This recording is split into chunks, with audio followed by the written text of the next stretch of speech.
আসসালামু আলাইকুম রহমতুল্লাহি ওবরকাতুহ। সম্মানিত দর্শক, ২০২৪ সনের এপ্রিল মাস থেকে আজ অবধি, মানে ২০২৫ সনের এপ্রিল, ২০২৬ সনের এপ্রিল, এই পুরো সময়টি আমাদের জীবনে এতটা দুর্বোধ্য যে আমাদের যে সিক্স সেন্স রয়েছে, আমাদের যে সিভিক সেন্স রয়েছে, কমন সেন্স রয়েছে, এগুলো দিয়ে আসলে কি ঘটেছে আমাদের রাজনীতিতে আমরা বলতে পারছি না। আপনারা যদি ২০২৪ সনের সেই এপ্রিল মাসের স্মৃতি মনে করেন, দেখবেন সব কিছু একেবারে স্বাভাবিক। কোথাও কোনো রকম টু শব্দটি ছিল না। ঠিক ওই সময়টাতে হঠাৎ করে একটা ভিডিও ফুটেজ মানে আমার সামনে চলে এলো এবং আমি খুব উদ্বেলিত হলাম। আপনাদেরকে বলছি সে কাহিনী। ২০২৪ সনের এপ্রিল মাসের কাহিনী, প্রথম দিকের কাহিনী। নিয়মিত টকশোতে যেতাম এবং ২০২৪ সনে যে নির্বাচনটি হলো, যেটিকে আমির আমি নির্বাচন বলা হয়। তো সেই নির্বাচনের আগে আমি বারবার বলছিলাম যে একটা গণ-অভ্যুত্থান হবে। তারপর সরকার এই নির্বাচনটি যদি করে তারা ফাঁদের মধ্যে পড়বে। নির্বাচনের আগে যদি সরকারের পতন হয় ক্ষয়ক্ষতি কম হবে। নির্বাচনের পরে যদি সরকারের পতন হয় অনেক বেশি ক্ষয়ক্ষতি হবে। তো এই সকল কথা টকশোতে বলতাম এবং বড় বড় নেতাদের সামনে বলতাম, তাদের সঙ্গে বাহাস করে বলতাম। এদের মধ্যে কাজী ফিরোজ রশিদ, তারপর জনাব শাহজাহান খান, অন্যান্য যে সকল আওয়ামী লীগের বড় বড় নেতৃবৃন্দ টকশোতে আসতেন, তাদের সঙ্গে নির্বাচন পূর্ব যে টকশোগুলো হতো সেখানে এই ধরনের কথাবার্তা আমি বলতাম। তো যাই হোক, এরপর কি হলো, নির্বাচনের পর মানে এই যে এপ্রিল মাসে বাংলা ভিশনের একটা টকশো ছিল। সেই টকশোতে জাতীয় পার্টির যেটা ফিরোজ ভাই, যিনি কাজী ফিরোজ রশিদ, তিনি ছিলেন। আর সাবেক নৌ পরিবহন মন্ত্রী শাহজাহান খান সাহেব ছিলেন।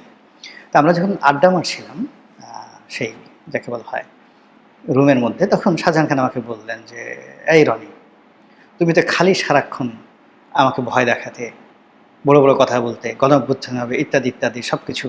তো কই, ইলেকশন তো হয়ে গেল, ইলেকশন তো হয়ে গেল এবং একটা ট্রু শব্দ নাই, সব কিছুই তো নিয়ন্ত্রণে, কী সমস্ত কথাবার্তা এখন বলো দেখি, কী বাবা বলবা।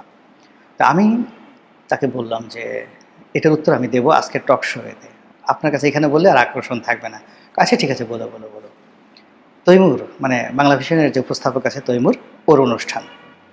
তো সেখানে আমি খুব হাসতে হাসতে কথাগুলো বললাম যে খুব দ্রুত একটা গণ অভ্যুত্থান হবে, খুব দ্রুত একটা গণ অভ্যুত্থান হবে এবং এটা এত আশ্চর্যভাবে হবে যে আমি, শাহজাহান ভাই বা কাজী ফিরোজ রশিদ, ফিরোজ ভাই, আমরা হয়তো কোনো টকশোতে আছি, নিচ থেকে নামবো, যার যার বাড়িতে যাব, এর মধ্যে গণ অভ্যুত্থান হয়ে যাবে। তারপর কাজী ফিরোজ রশিদ আমাকে টেলিফোন করে বলবে, রনি, এটা কি হলো, আমরা একসঙ্গে এত সুন্দর করে টকশো করলাম, এখন দেখি গণ অভ্যুত্থান হয়ে গেছে, এখন আমি কোথায় যাই, কি করি? শাহজাহান খান সাহেব বলবেন যে, রনি, এখন আমার কি হবে বলো তো, আমি কোথায় যাই, গণ অভ্যুত্থান তো হয়ে গেছে। তো এই কথা বললাম হাসতে হাসতে। কাজী ফিরোজ রশিদ সাহেব, শাহজাহান খান সাহেব, তিনিও অনেক হাসলেন। মানে এটা একটা স্যাটায়ার। দুর্ভাগ্যজনক হলেও সত্যি যে আগস্ট মাসের প্রথম সপ্তাহে, প্রথম দিকে, অর্থাৎ ১, ২, ৩ তারিখে যখন ঠিক এইরকম ঘটনা ঘটছিল, একেবারে হুবহু আমি যে কথা শাহজাহান খানকে বলেছিলাম ঠিক সেম ঘটনাটি শামসুদ্দিন চৌধুরী মানিক সাহেবের সঙ্গে আমার ঘটেছে। এটি নিউজে ঘটেছে এবং চ্যানেল আইয়ের সেই যে দীপ্তির অনুষ্ঠানে ঠিক সেম ঘটনা ঘটেছে। তারপর আগস্ট মাসের ৪ তারিখে ২০২৪ সালে এবং ৫ তারিখে যা কিছু ঘটেছে এগুলো বললে রীতিমতো গল্পের মতো মনে হবে। ব্যাপারটা হলো যে এইগুলো আমি বলেছি, কিন্তু এই ঘটনাগুলো যে আসলে একজ্যাক্টলি কীভাবে ঘটেছে আমি এটা বলতে পারবো না।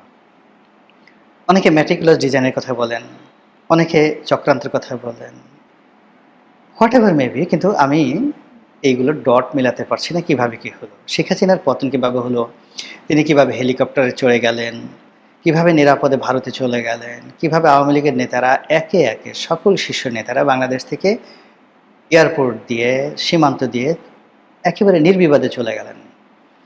অনেকে দেখা গেল আগস্ট সেপ্টেম্বর মাসে হয়ে গেছে নিরাপদে, কারা তাদেরকে পার করে দিল। এমনকি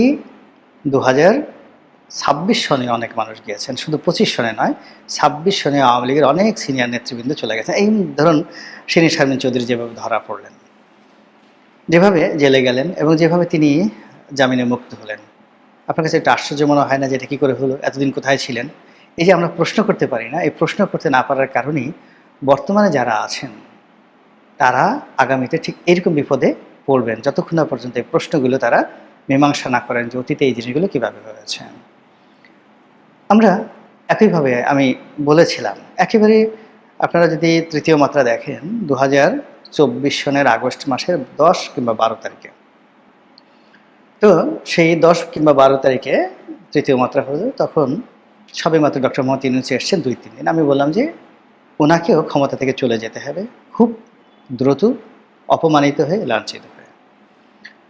এখন যত দ্রুত তিনি যান তত তার সুবিধা, আর যত দেরি হবে তত তিনি বিপদে পড়বেন, এবং সেই বিপদ তিনি এখন পড়ছেন। তার বিরুদ্ধে, আসিফ নজরুল সাহেবের বিরুদ্ধে, অন্যান্য উপদেষ্টাদের বিরুদ্ধে দুর্নীতি দমন কমিশনে যাকে বলা হয় একের পর এক অভিযোগ পড়ছে। একাগারের কুশীলবদেরকে ধরা হয়েছে, আরও কুশীলবদেরকে ধরা হবে। এজন্য নানা রকম তালিকা করা হয়েছে। এই তালিকার মধ্যে সাহিত্যিক আছেন, সাংবাদিক আছেন, সম্পাদক আছেন, ব্যবসায়ী আছেন, রাজনীতিবিদ আছেন, এমনকি বিএনপির যারা লোকজন তাদেরও আছেন, এবং এগুলো নিয়ে একটা বিরাট সিন্ডিকেট এখন কাজ করছে। যেমন দেখা গেল যে বিএনপির একজন নেতা বা মন্ত্রী, একজন এমপি একাগারের সাথে জড়িত ছিলেন। তো তার কাছে গিয়ে বলা হলো যে আপনি তো একাগারের সময় এই ধরনের কথাবার্তা বলেছেন, এগুলো নিয়ে তালিকা হচ্ছে, খুব দ্রুত আপনাকে ধরা হবে, আপনি মন্ত্রিত্ব হারাবেন, এমপিগিরি হারাবেন, আরও বড় বড় পদ যা কিছু সব হারাবেন, নেতার কাছে সব খবর আছে এবং খুব রাস্ট্রিক অ্যাকশন নেওয়া হচ্ছে, অতএব আমাদের সাথে ডিল করেন। এগুলো নিয়ে যে কত ব্যবসা হচ্ছে পর্দার আড়ালে, কত সিন্ডিকেশন হচ্ছে, যার কারণে কী হচ্ছে, সরকারের যে কর্মকাণ্ড, সেই কর্মকাণ্ডে কোনো গতি আসছে না, সকলের মধ্যে একটা ফ্রাস্ট্রেশন চলে আসছে। যেটা বলছিলাম যে 2024 সনের এপ্রিল মাস থেকে 2025 সনের এপ্রিল, 2025 থেকে 2026-এর এপ্রিল পর্যন্ত যে ঘটনাগুলো ঘটেছে, এত দ্রুত, এত আশ্চর্য এবং এত ইউনিক, আপনি একটার সঙ্গে আরেকটা মিলাতে পারবেন না। কী করে ডক্টর মোহাম্মদ ইউনূস ছিলেন, অর্থাৎ প্রথমে কী করে শেখ হাসিনা গেলেন, কী করে ডক্টর মোহাম্মদ ইউনূস ছিলেন, কারা বঙ্গভবনে এই উপদেষ্টাদের সিলেক্ট করলো, কারা তারপরে ডক্টর মোহাম্মদ ইউনূসের বিশেষ সহকারীদেরকে নিয়োগ দিল, কারা সচিবালয়ে বসে বসে সচিবদেরকে নিয়োগ দিল, ডিসিদেরকে নিয়োগ দিল, খালি জায়গাগুলো পূর্ণ হলো, মিলাতে পারবেন না। তারপরে এখানে আলী রিয়াজ কী করে এলো, এখানে মনির হায়দার কী করে এলো, কী করে সংস্কার কমিশন হলো, এতে করে কী করে আপনার এখানে বদিউল আলম মজুমদার থেকে শুরু করে অন্যান্য যে সমস্ত লোকজন আসলেন তারা একত্র হলেন, দেবপ্রিয় ভট্টাচার্য, তারপরে মতিউর রহমান, মাহফুজ আনাম থেকে শুরু করে এমনকি নুরুল কবির সাহেব, তারা কী করে ডক্টর ইউনূসের কাছাকাছি গেলেন, আবার তারা ডক্টর মোহাম্মদ ইউনূসের থেকে কেন দূরে সরে গেলেন। এরই মধ্যে তারেক রহমান সাহেব এলেন, সবাই আবার ঝাঁপিয়ে তার কাছে গিয়ে পড়ল। সেই মাহফুজ আনাম, সেই মতিউর রহমান, সেই যাকে বলা হয় নুরুল কবির, তারা আবার সেই তারেক রহমান সাহেবের কাছে গেলেন, কথা হলো, বার্তা হলো, কিন্তু এখন আবার তাদের সাথে সেই সম্পর্কটা নেই। তারেক রহমান সাহেব নমিনেশন দিলেন, অনেকে মন্ত্রী হলেন, অনেকে এমপি হলেন, স্পিকার হলেন, কত কিছু হলো, কিন্তু কোনোটারই ডট কেউ মেলাতে পারছে না। দেশে কি ঘটছে, জামাতের সাথে বিএনপির সম্পর্ক কি সাজানো নাকি নিতান্ত খেলাধুলা, এই বিষয়গুলো নিয়ে কিন্তু প্রতিদিন আলোচনা হচ্ছে। আর সেই আলোচনার ফাঁকে যে প্রশ্নগুলো সামনে চলে আসে সেটা হলো পর্দার আড়ালে কেউ খেলছেন, এবং সামনে অনেকে খেলছেন পুতুল রূপে, জাস্ট লাইক ডল। আমরা যে মঞ্চে পুতুল নাচ দেখি, সেই পুতুল নাচের পুতুলকে নাচানো হয়, পুতুলকে গান গাওয়ানো হয়। আপনারা জানেন পুতুল গান গাইতে পারে না, নাচতে পারে না, পিছনে সাউন্ড বক্স থেকে তার পুতুলের হাতে পায়ে সেই রশি বাঁধা থাকে, সামবডি, তারা সেই পুতুলকে দিয়ে কখনো যুদ্ধ করায়, পুতুলকে দিয়ে কখনো অভিনয় করায়, গান গাওয়ায়, ঠাট্টা মশকরা করা ইত্যাদি নানা রকম পুতুল নাচের যে দৃশ্য আমরা দেখি রঙ্গমঞ্চে, রাজনীতির ময়দানের পুতুল নাচটি আরও মারাত্মক, ভীষণ রকম মারাত্মক। এখানে যদি একবার কাউকে পুতুল বানানো হয়, আর কেউ যদি একবার রাজনীতির যারা নেতৃবৃন্দ রয়েছেন তাদের হাতে পায়ে শৃঙ্খল বা শিকল পরাতে পারে বা রশি বাঁধতে পারে, আর একবার যদি সেই রশি অনুযায়ী তাদেরকে নড়াচড়া করানো করাতে পারে, তাদের অর্থাৎ যারা পিছনে খেলোয়াড়, তাদের ইচ্ছা মতো রাজনৈতিক নেতৃবৃন্দের মুখ দিয়ে কথাবার্তা বের করতে পারে, তাহলে কম করে হলেও এই ধরনের একটি অবস্থা থেকে বের হতে একটা জাতিকে 12 বছর সময় লাগে।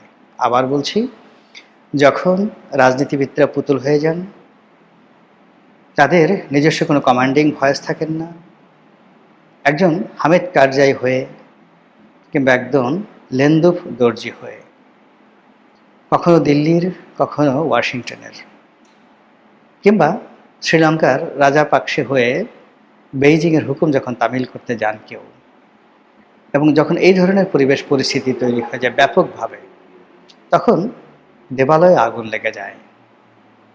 তখন কোনো কিছুই আর স্যাক্রেট, পবিত্র থাকে না, প্রত্যেকটা জিনিস সেই কলুষিত হয়ে যায়। তো সেই কলুষিত দেশের যে রাজনীতির বিপর্যয়, সেই বিপর্যয় থেকে আবার ঘুরে দাঁড়ানোর জন্য সময় লাগে কতদিন? 1 যুগ নয়, 1 যুগ মানে মানে 1 দশক নয়, 1 যুগ। 12 বছরে 1 যুগ হয়, কম করলে 12 বছর।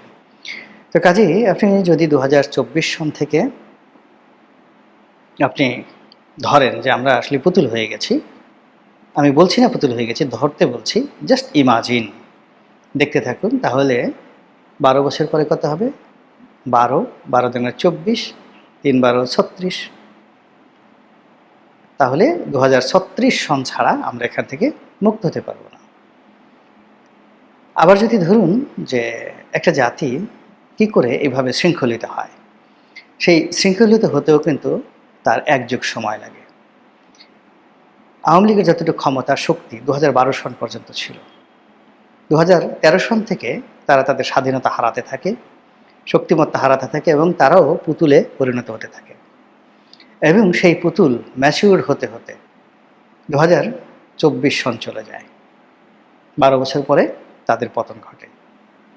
আবার 2014 সন থেকে যে নতুন পুতুল নাচ শুরু হয়েছে, এটি যদি এখনও চলে, আগামীতে চলে, তাহলে আরও 12 বছর আমাদেরকে অপেক্ষা করতে হবে।